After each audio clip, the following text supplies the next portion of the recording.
Welcome to Authors at Google. It's my great pleasure to introduce my good friend and award-winning author, Hallie Ephron, to you all here in Cambridge today. Hallie and I met when we worked at Digital more than a few years ago, and I've always been a great fan of her work. Hallie grew up in Hollywood, in a family of writers. Her parents were Henry and Phoebe Ephron, who were screenwriters for Fox, and wrote screenplays for movies such as Desk Set with Hepburn and Tracy and Carousel, famous musical. She grew up in a house filled with books and sisters. She's three of four sisters, all of whom were well-known writers, Nora, Delia, and Amy, and others. She went on to become a teacher and writer. She wrote her first novel, Amnesia, with a good friend, the neuropsychologist Donald Davidoff, and they wrote under the joint pen name of G.H. Ephron, published 5 novels in the Dr. Peter Zach series, which was really good. I edited one of the books. Highly recommend them. She made a big splash writing solo when she wrote the gripping psychological suspense thriller Never Tell a Lie, which was published in 2009. Publishers Weekly called it stunning and a deliciously creepy tale of obsession, which I agree with. You kind of do write creepy tales of obsession, don't you, for such a regular person? It was translated into 7 languages. It was a finalist for the Mary Higgins Clark Award of the Mystery Writers of America. It was actually adapted into a Lifetime movie, Cradle and Baby Will Fall. Her new novel, which she'll be discussing today, presumably, is Come and Find Me, which is now in its 3rd paperback edition. Yay.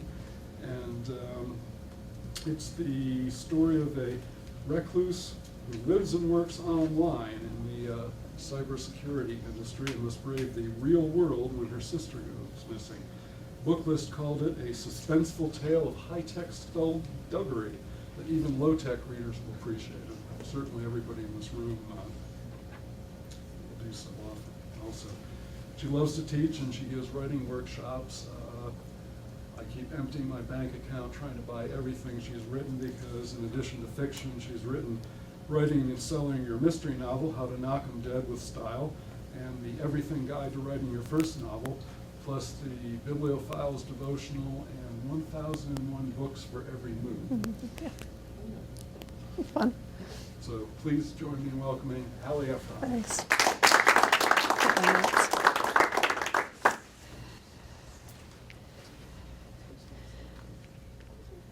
Just a reminder, if you don't have a copy of the book, there were 5 there. There's a sign-up sheet over there because we didn't get quite enough. Amazon divided it into 3 shipments and only 1 arrived. And I also put some cards over there. So if I have a website and it's on here and there's a contact button. So if a question occurs to you either about writing, your writing, my writing, life in Milton, Massachusetts, whatever, you can email me after I do read my email, and I'm happy to answer. Jonathan is one of these people who, when you send your published book, which I always do too, or he's actually one of the great friends who knows that you come to book signings of authors and buy a book. Thank you, Jonathan. He will, within 10 minutes, have found a typo that eluded you, probably on the first page, possibly even in the title of the book. But he's really a great editor, and I thank him for helping me along the way. I worked with Jonathan at Digital, and he didn't say this, but it was 30 plus years ago. I know because I was pregnant with my second child, and she's now 33. So that was back when there was no UI. There was no user interface. There was just a black screen with an operating system prompt. It said VMS angle bracket, as I recall. And you were expected to go from there. And we did. But amazingly, we had email. And we had a dreadful application called Phone. Or was it called Telephone? phone that everyone hated because it allowed you to interrupt people in the middle of what they were doing in their life. How about that? Nowadays, it seems like people are on their phones or on their computers and annoyed when life interrupts. I think that's more. So the world was a little bit upside down then. The internet was still being invented. And I remember there was an MIT project then called Project Athena where they were playing around with something called Boxer. Does anybody have any idea? Well, anyway, it was the first tinkering around with the idea of connecting one piece of information with another, which is really what the web is about. That's why it's called the web. Yeah. Anyway, I had no idea I'd ever write fiction, and I was getting tired of explaining to everyone why I was the only one in my family who didn't write. But it took me about 10 more years. In the 1990s, actually in the late 80s, I started to write, and I can still remember I wrote a book with a friend of mine whose brother was murdered. He was shot to death in an insurance office where they both worked. They were partners, and her client had come in angry about a settlement for a fire and shot him because she was home with her son who'd hurt his ankle that morning. And so needless to say, she was guilt-ridden, grief-stricken, and took years to basically come back out of the house. And we spent a long time writing a book, which I never published. But I do remember sitting at Digital and sending, 30 pages to the printer because I was too cheap. And printers were huge back then. I mean, it cost you a fortune to have a printer in your house. And running to the printer to grab it before anybody could see that I was not doing my work in my cubicle. I was writing my first novel. But I did leave, I don't think they had been bought by anybody by the time I left. But you left long before me. Yeah, and so it was I got my first book published in the early 1990s, and as Jonathan said, it was a series novel that I wrote with a writing partner. And it was great for me because my co-author was a psychologist, a neuropsychologist, who still runs a unit at the McLean, which is, the great psychiatric hospital. And so we wrote stories about a character who runs a unit at the McLean, but we called it something else, and we put it in the Bermuda Triangle between Belmont and Cambridge. And they were all stories about things like memory and delusions and dementia and fear and shame, things that psychologists understand, and I didn't. So I was afraid Don was going to want to write. He was afraid I was going to make him write. So it was really a great partnership, and I learned that I could write, and I could write this kind of stuff, this kind of slightly creepy, scary, but intricately plotted. A mystery has to be intricately plotted. And so when we stopped writing together, I was afraid I wasn't ever going to have an idea for a book because all the ideas, many of them had really been generated by Don. I had done all the writing, but I hadn't really come up with the premises. And finally, one day, I found an idea at a yard sale. I love yard sales. I went to a yard sale in a house near mine. My daughter had played at this house. It's a big old Victorian, beautiful on the outside, horrible on the inside, and they were taking down walls and making it into a great house. And so I was chatting up the woman in the driveway, and I said, did you change the ceiling in the kitchen? I mean, I knew. I recognized the toilet that they were throwing away. I really knew that house. So she said, finally, would I like to go inside and look around? I said, oh, I'd like to. Yes, very much. She said, well, go ahead. There's no one inside. Just help yourself. You know your way. So I went. There's something very creepy about going into someone else's empty house. So I went in and I'm looking around. I go upstairs. Finally, on the second floor, the mystery writer in me kicked in, and I thought, what if? Woman goes to a yard sale. Somehow she talks her way into the house. She goes inside, and she never comes out. And I went home very quickly. I didn't want to stay in that house any longer. And I started to write. I didn't know who the woman was who came to the yard sale, but I knew she was 9 months pregnant. I didn't know what the connection was between her and the woman throwing the yard sale, but I knew that the woman throwing the yard sale was also 9 months pregnant. And I proceeded to write this book, completely ignoring all the rules that I have set forth in my Writing and Selling Your Mystery Novel, How to Knock 'em Dead with Style, because I just wanted to see who these characters were and where it took me. As a result, the writing process was very ugly. It took about 2 years, whereas a series novel usually took me a year. But the result was something quite different than anything I had written before. I got a much better contract. I got a much better agent. I finally stopped doing all the freelance work that I had been doing up to that time in order to support my writing habit, and started to really feel like a writer. So that book was a really great experience. It was sold to Lifetime Movie Network, and then, of course, I was paranoid that I was never going to come up with an idea for my next novel. As I am now, having just turned in a third novel, I don't know what I'm going to write next. The trough between books is a very difficult place to be. But come and find me. Ideas come from the weirdest places, and this one, I think it started, I blog with a bunch of other mystery writers on a blog called Jungle Red Writers, and every once in a while we offer a book, a free book, fairly often actually.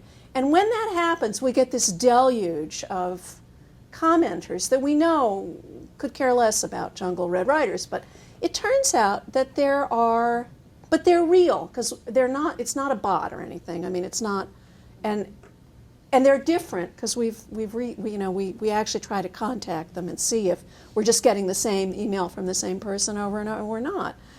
And it turns out there are these websites that tell people about contests. And then people who go every day, and then they entered every contest. And that's what they do.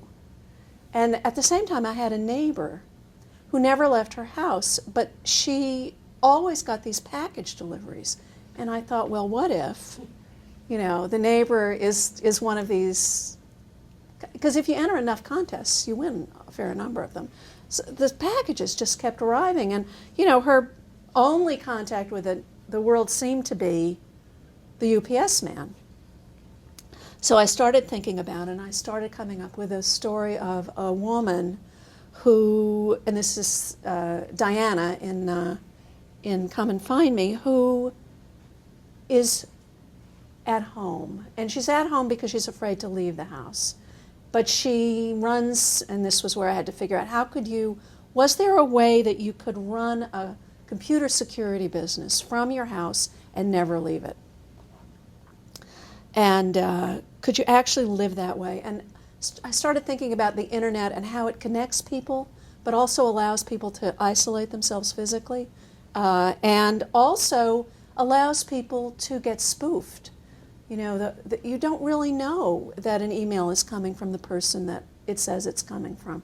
When I look at my pinhole camera in the frame of my MacBook, I often wonder if someone's looking back at me, So it's also a place that can generate a fair amount of paranoia, and you just really don't want to think about it too much, or you become a little bit crazy. So I started to research. I've been a long time out of the computer business, and never been a gamer. I really, the mouse and the just completely slays me. I don't really know what I'm doing with the mouse buttons, and so I knew I needed to do some research. So I got in touch with this fellow named Jeff Barden. Has anybody heard of him?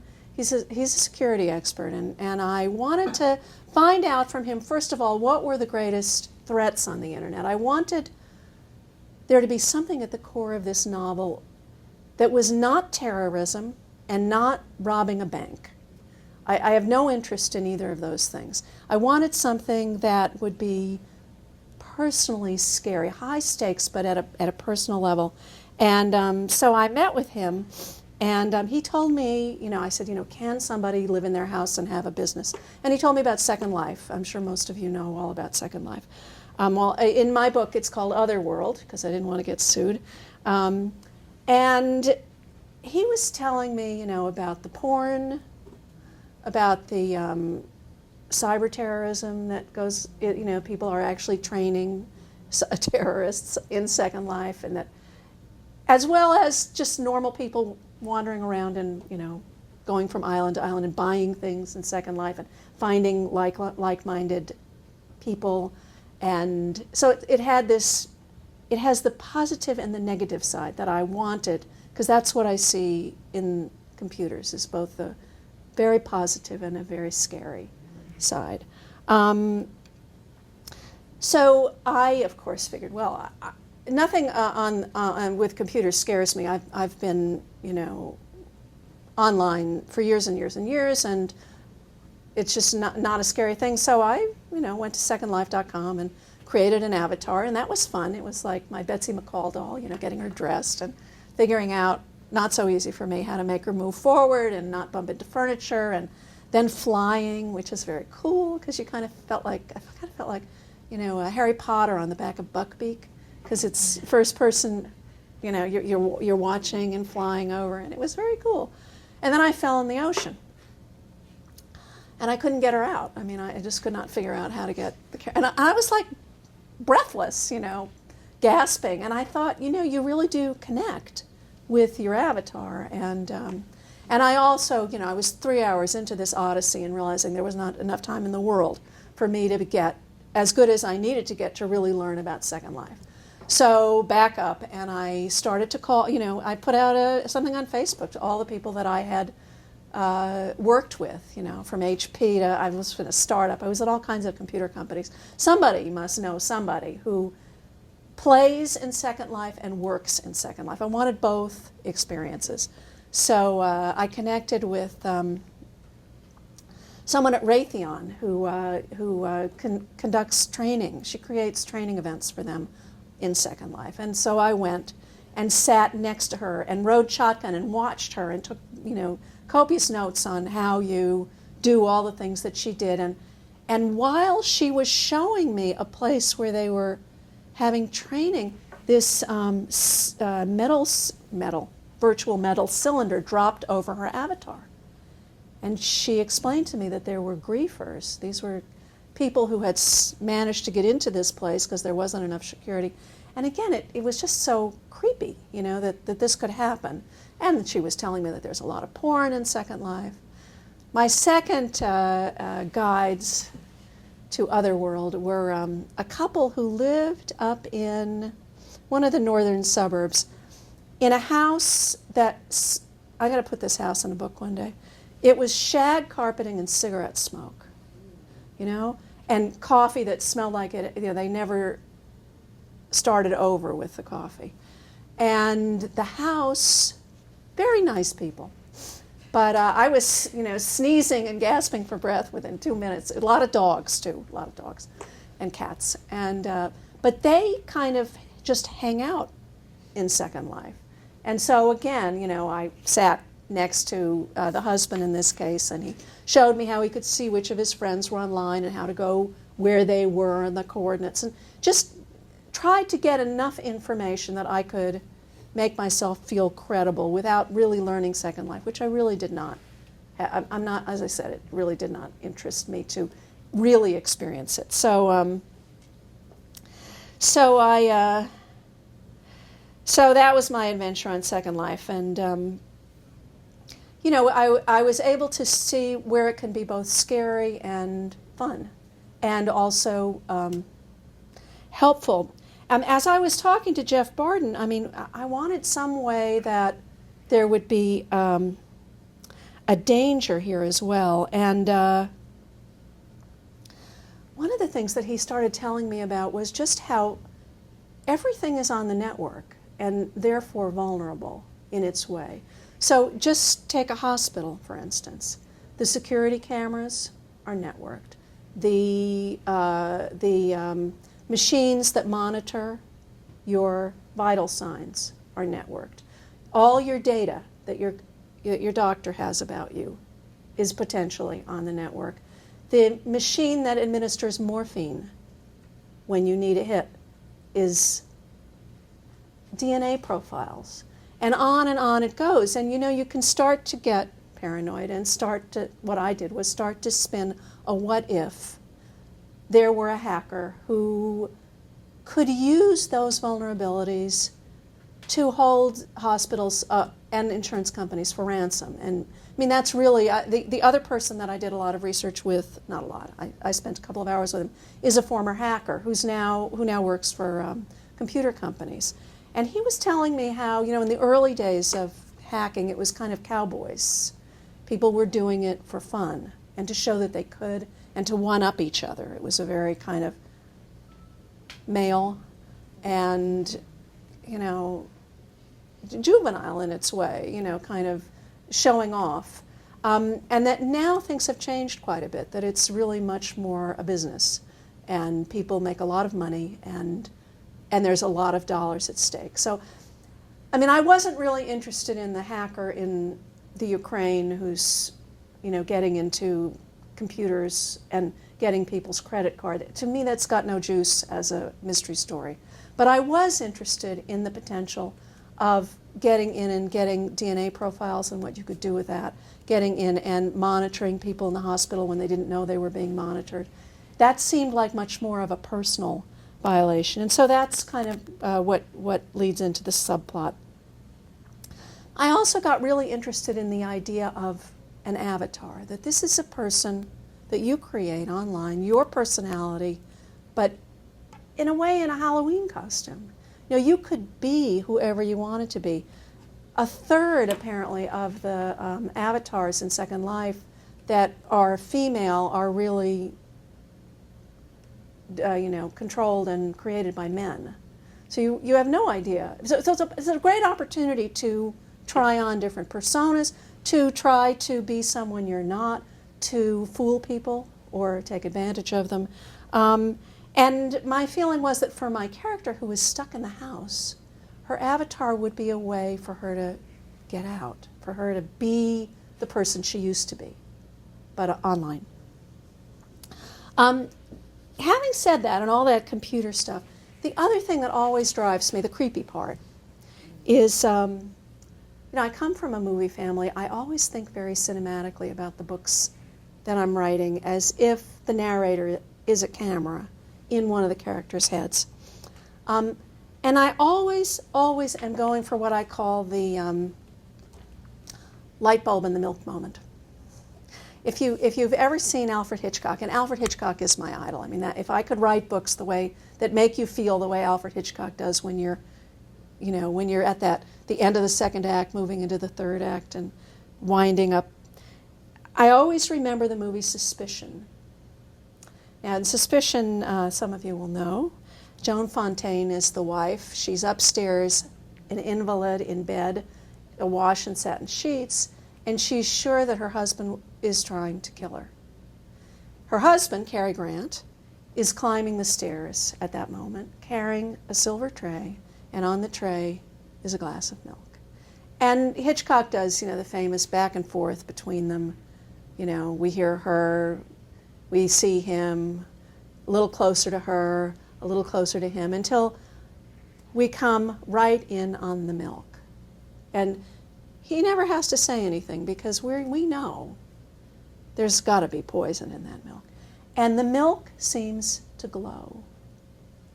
And of course the trick was Hitchcock put a light bulb in the milk. I mean, it was not subtle.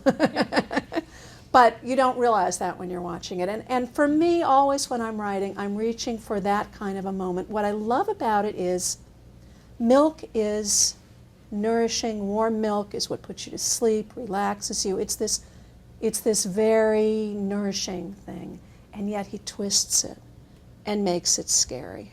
And so in my books, I'm always going for that moment. In Come and Find Me, Diana is home. She's got her house surrounded with surveillance cameras, and she can look at them anytime she wants. And she checks in every once in a while, and there on her front fence is a cardinal sitting. A little while later, she checks. The cardinal is back. The third time she checks, and the cardinal is in the same place. That's the light bulb in the milk moment, because she realizes she's not seeing what's outside. Someone has replaced her video feed with a continuous loop. And she's not really, something else is going on out there and she can't see. So inside becomes scarier than outside, and she finally leaves the house. So that's just a little insight into where I'm thinking when I'm, because I do set them in the suburbs. I do set them in places that should be not scary places, but I'm always trying to make them scary. I thought I would read just a little bit from the book. This isn't anything about computers. One of the other things I wanted to write about with this book was the relationship between sisters. I have a lot of them. And so what drives Diana out of the house is that her sister is missing, and this is a scene where she's talking to her mother. She's managed to leave the house. She knows something is wrong, and she knows that her sister should have called her mother, so she calls her mother. "What's wrong?" her mother said the minute she heard Diana's voice on the phone. "Why should there be something wrong?" "Because you never call me, I call you. Your sister calls me. That's the way things work in this family." "So has she?" "Why is it always a contest?" Diana took a breath. "Let's start over. Hi, Ma. How are you?" For the last 5 years, her mother had lived in Jensen Beach, Florida, in a condo surrounded by golf courses. Men golf, she explained to Diana, forever hopeful that she'd find a better partner than Diana's father, who'd disappeared from their lives long before he'd taken off with the woman whom Diana and Ashley referred to as Tiffany, because that was her favorite place to shop. She had not long after been replaced by Tiffany, too. "Sorry, do I sound cranky?" Her mother said. "I can't complain. A few creaky joints. I've always thought that was a figure of speech, but it turns out they do creak and click. It's unnerving. I mean, I make a fist, and the knuckles make this sound. And my back. My doctor tells me to walk more. Says it's normal for my age. Do you think he's just telling me that because there's nothing for it? Like I said, I can't complain." Her mother snorted a laugh. "Guess I can. Ha! In fact, I'm really good at complaining. But actually, on the whole, and considering everything, I'm good. Hey, I beat the big C. What else can he throw at me?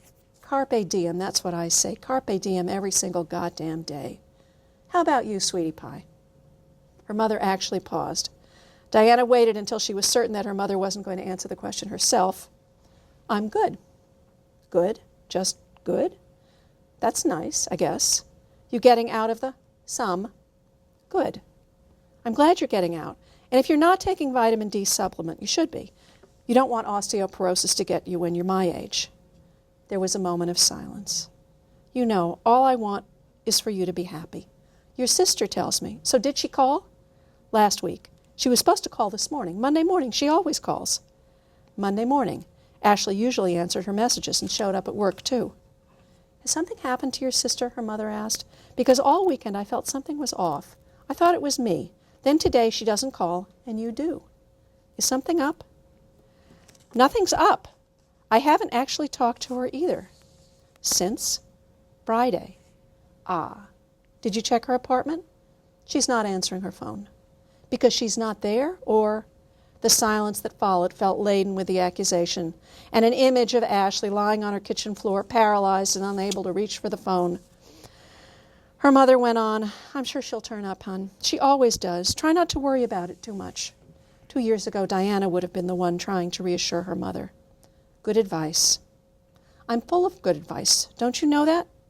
"Thanks, Ma. I'll call. I'll tell her to call." "Bye." "Shh." Her mother cut her off. From the day she'd been diagnosed with cancer, Diana's mother had insisted that they never end a conversation with any version of goodbye. "Sorry. I meant talk to you soon," Diana said. Knock wood. So that's the character who is about to leave her house. So I thought I would take questions at this point. Anybody working on a book? Anybody interested in the writing process? The book? You name it. Yes? Do you outline? Do I outline? I do. I never follow it, but I do outline. I mean, people often ask, do you know the ending before the beginning? And I always say, I think I do, but I'm usually wrong. But that's the thing about an outline, it's like any work process. You have enough colleagues, that some people never bother to make lists, other people are compulsive list makers, even if they never read them. So I do make an outline because I feel like it gives me training wheels, and then I can start writing, and then I almost immediately go off. Because characters, when you put them on the page, are never quite the way that you thought they would be, which is a good thing. Because I feel like if I can surprise myself, I can surprise a reader. And that's the great thing to be able to do in a mystery, is to create a character that people think is going to go this way and then goes that way. And then, well, that's interesting. Why did they do that? So as a writer, I'm constantly having to change the outline. I change the outline as I go. So as I write, I rewrite the outline. And by the time I'm done, I have an outline that does reflect my book. And I use it. It's a very useful thing. But the other thing that happens as your character goes off the rails, you have to change the backstory. Backstory is the stuff that the writer knows about the character, but the reader doesn't. So when I put a character on a page, I know all kinds of things about her or him that you don't know. I know where she grew up. I know if she went to college. I know if she hates her father. I know if she smokes. I know what kind of car she drives probably. I know what kind of car she'd never drive. And so all that stuff and why is in my head. Sometimes I'll actually write it in a character Bible, they call it. It's just a bunch of stray notes about a character. But as a character surprises me, I have to go back and change my assumptions about who that character is, to change the backstory. So it's kind of a shifting back and shifting forward always. I just turned in a new book called, what is it called? It's called There Was an Old Woman. And I got to page 125, and I had an outline for the whole book, but I couldn't write another page. I just got stuck. I was bored. And I went back, I went forward, I did everything I could think of, everything everyone's ever told me about writer's block, I tried. And finally I just decided to throw away the Hearst 125 pages. Of course, I didn't throw it away. I just put it in the out file, which I start the minute I start a book. And I realized I'd started the book in the wrong place. So I started over and wrote my way up to where I had been and was able to use some of what I had and then move forward. But it was, I think you just have to be fearless as a writer. And though you have an outline, don't think that you can follow it. I mean, I think it's like many project plans. I mean, every once in a while you'll hit a bump in the road that you weren't expecting, and you have to change all your assumptions and then change your milestones and where you're going. It's kind of a similar thing. Other questions? Yeah. You mentioned the jungle red writers. Yep. Do you get together as a group and critique each other's work in progress? No, but that's a good question. He asked if the people that I blog with some really wonderful mystery writers, Deborah Crombie, Rhys Bowen, Julie Spencer Fleming, Hank Philippi Ryan.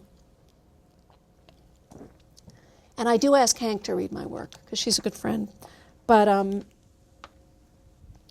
for the most part, I don't ask anyone to read my work until I'm done. And that's because I'm too ready to slash and burn.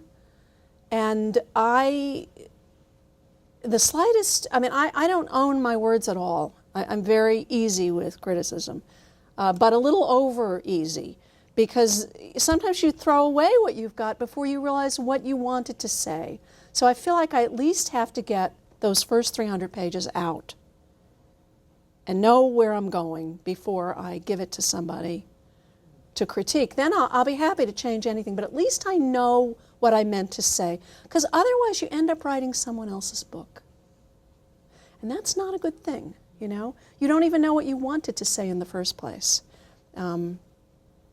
So I do have people read it, and I have a wonderful literary agent who always, after I've made what I think is the best book I can, she reads it, and I usually get a lot of notes, they call it, from her, and I revise it, and then I send it to my editor. fortunately, I'm under contract right now, so I have an editor and a deadline, which is a wonderful thing. And I'm just working my way through my notes now on the new manuscript, and it's quite a bit more than I thought I was going to get, I must say. But it's always getting better. But at least I knew what I wanted to say in the first place. You know, you don't even know what your themes are. I never know what my themes are in my book until I'm done writing. And then I look and I say, I mean, Never Tell a Lie was about what it's like to be complete at that period of vulnerability when you have your first child and you've been out in the working world the whole time. It's also about the mess that your high school experience permanently leaves in your head. And Come and Find Me is about trust. It's about knowing who you can trust and about how you deal with people who betray you, trust and betrayal. And, you know, I just tell the stories and then realize later what I'm writing about. And I just don't think you don't want to shortcut that process. Did you have a question? Yeah, something. There are a lot of books that you probably would like to be reading. How do you find the time? Do you read them all? Do you read the newest? Do you read the what do you do for navigating time? One of the things I do as a sideline is I review crime fiction for the Boston Globe. I have a column that runs every other month in the Globe. And so I'm always chipping away at, it's only 3 books every other month. That is not a lot of books. But I get about 60 books every 2 weeks delivered to my door.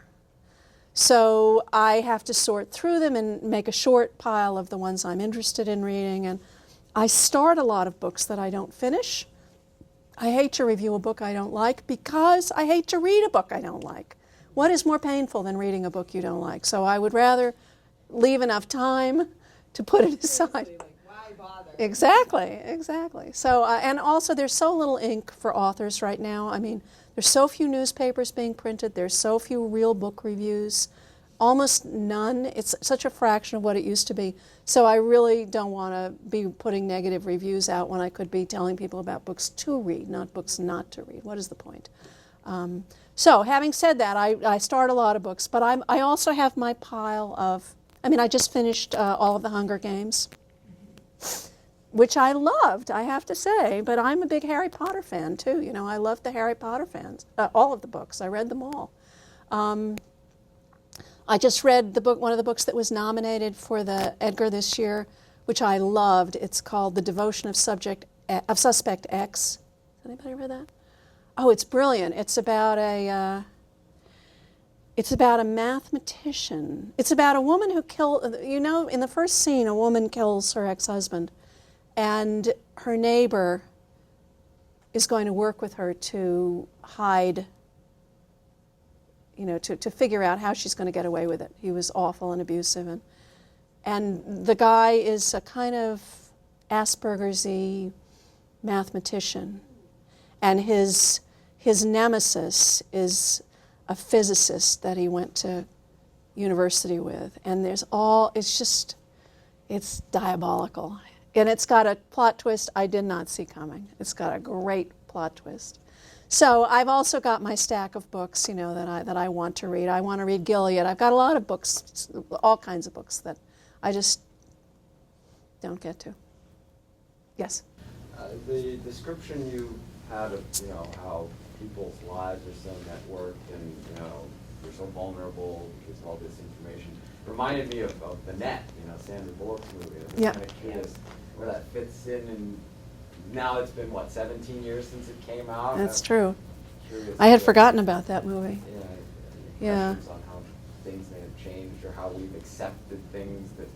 I think we've accepted a lot of things. One of the things that is key in this book is a flash mob.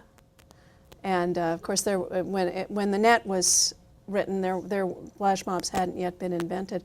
But I think there's a playfulness about the internet that was not, because it's just a part of your life. It's just there.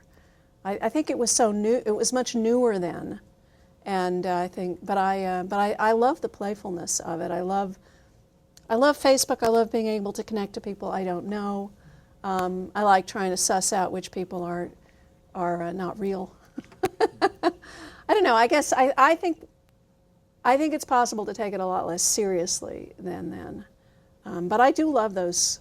Has anybody seen the new Sherlock Holmes? Yeah. On public television, there's a new Sherlock Holmes with Cumberbatch. Great name is the name of the... But what's cool about it is it's set in the present, and it's full of computery things. You know, they're like little butterflies that pop up every once in a while, and it's extremely cool that and weird because I always think of Sherlock Holmes as the perfect vehicle for steampunk, which in its way is a sort of twisted version because it's set in the old-timey, but this is taking the same idea but setting it absolutely in modern day. I think it's very cool. Anyway, I think it's become more playful. I think we're less afraid. I think we've just stopped worrying, because how can you do otherwise? I mean, you don't get those emails every other day. Oh my God, there's a virus, and all that stuff has really settled down, and I think people have gotten smarter about protecting, I hope, our computers. Overloaded and turned it on. Yeah, I think you're right. I think you're right. Yes. So you wrote a book on how to write mystery novels. I did, yeah. Then you decided that was the right thing to do. Oh no, it's just that process that I talked about in that book didn't work for the book I was writing. So are you going to rewrite the book? No, because it's chaos. You cannot recommend chaos to people. I mean, what I say in writing and selling your mystery novel is that writing a novel is a very personal process. Everyone will do it differently because you have to take advantage of your strengths, and we all have different strengths. And so, on the other hand, it doesn't hurt to hear how other people do it and try some of the techniques that they have and see if they work for you. So I kind of hedged my bets when I wrote it. And I still believe that. And I also think that different books write differently. This book, for instance, There Was an Old Woman, I knew the ending. It's the first thing I knew. Absolutely knew the ending. Never going to change. That's the ending. There's a huge plot twist at the end, and I had it from the beginning. In Come and Find Me, there's a final scene where she confronts the person who's been jerking her around, and I knew she was going to one-up him. She was going to get him, but I didn't know how. And so, I mean, I was afraid of writing up to that point because I was going to have to figure it out, and I did. So it's very different every book you write. But I do think, I mean, I remember when I was first starting, the first writing conference I ever went to, and they're great to go to if you're a writer because you hear every writer tell their process, and it's so different, so you just give up there being one way. But I remember the keynote speaker was some very well-published writer, Pulitzer Prize winner, blah, blah, blah. And she said, somebody asked her, what's your writing process? And she said, in all seriousness, it's magic. And I thought, well, that's like saying, I can do it and you can't. It's the ultimate, auteur. And it really turned me off. That was before I wrote my book, and I thought, that's bullshit. There's a million ways to write a book, so tell us what yours is, and we'll find out what and then you put it together for yourself. It's just a process to an end. Yes? It sounds a little bit like Nash, John Nash when he went crazy, right? It's like, how come you didn't know that, that becoming the emperor of Antarctica was weird? He said, well, Yeah. It came to me the same way the mathematical ideas came to me. So Yeah. the same way. Yeah. I listened. Well, see, that's the problem with the kind of books that I write really do have a form. And that's one of the things that I write about in that writing book is what do people expect when they pick up a book that's been shelved with the mystery books?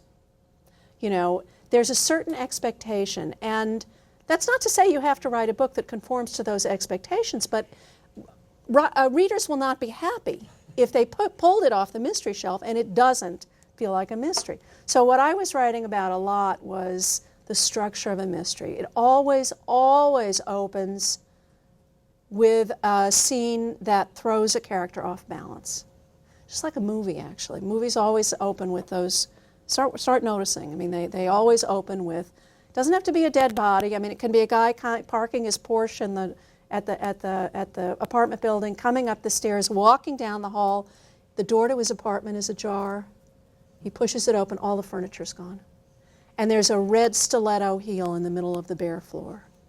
That's a great opening. I mean, I haven't written that one yet, but but I will one day. That's a short story. And so, you know, it's a what's going on here moment. And that's how you want to always start a book, is with that. And then you move on, you start the first act, and there's a twist, and there's a second act, and there's a twist. Third act, there's a confrontation, there's a mop-up. So there's this rough structure that, you know, like if you heard people talk about screenplays, they're much worse. Because in a mystery novel, I have 300 pages to play with. A screenplay is like 100 and, it's not even 100, I don't think. So but it's a very demanding structure, which is partly why I like to write them. I always feel like it's like I'm in a playground and there's only certain equipment. So I can use all my imagination, but I've still got just a slide and a jungle. You know, there's like certain things that I can play with. And it's kind of reassuring. So along with the whole plot structure, there's also this, like, introducing your character Mm-hmm. and filling out the character. You know, I've read some books where it's very awkward and forced feeling. Like, okay, now we'll take a break to give you a little monologue about this character. Published books? Yeah. Oh, God. You know, and then there's Yeah. some books where you're reading them and really the character naturally fills out and you learn things that, you know, it doesn't Mm-hmm. feel stilted or... One of the chapters in writing and selling your mystery novel talks about avoiding the backstory dump. Yeah. And that's exactly what you're talking about. And I'm surprised you find it in actually, it's in The Girl with the Dragon Tattoo. The whole first 50 pages, for me, could have gone right in the, you know, until Elizabeth Salander shows up on the, we're not really engaged with what's his name. And we have I don't even remember his name. What is his name? Michael Blomquist. Thank you, Blomquist. Her I remember. She's the reason people read that book. But that's a typical mistake that you see in new writers, is they feel like they have to... Remember I said there's all this stuff you know about the character that the reader doesn't know? The challenge is to keep it to yourself. And let the characters show by what they wear, what they eat, what they do, what they say. Let the reader put together the backstory through these details that you drop, and occasionally a bit of internal dialogue and revelation through dialogue. But you're right, that's deadly. And as I say, it's one of the biggest problems for a new writer, is figuring out how to introduce the character without weighing down the front of the story. The reason it doesn't work is because readers don't care about the character yet. They don't care about the situation. And so you have to get the story moving. On the other hand, the writer says, well, but they don't know this and they don't know that. Well, yeah, you have to handle that too. Yeah. So what's your discipline? Do you start 9 to 5 on Monday? Do you work 9 to 5 on Monday through Friday, or how does that? I write every day that I can, unless I've got I've grown daughters, and when they're home, all bets are off. I want to be wherever they are when they're within striking distance. But I get up every morning. I start around 7 at the computer, and I work usually until about 10:30, and then I'll take a walk or go to the fitness center, have lunch, take a nap. I need a nap, and then I come back to the computer around 3 till about 6. So I have a very, set routine. I like to write first draft in the morning. I like to revise. My brain isn't. You've got to be really clear-headed in the morning.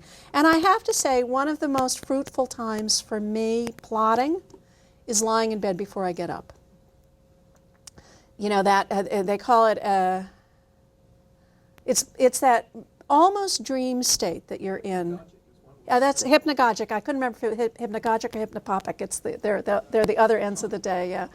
And it's a very fruitful time for imagination. And so I will often walk through my plot wherever I am at that point and try to think about what could happen next that I wasn't thinking was going to happen next. And so I like that.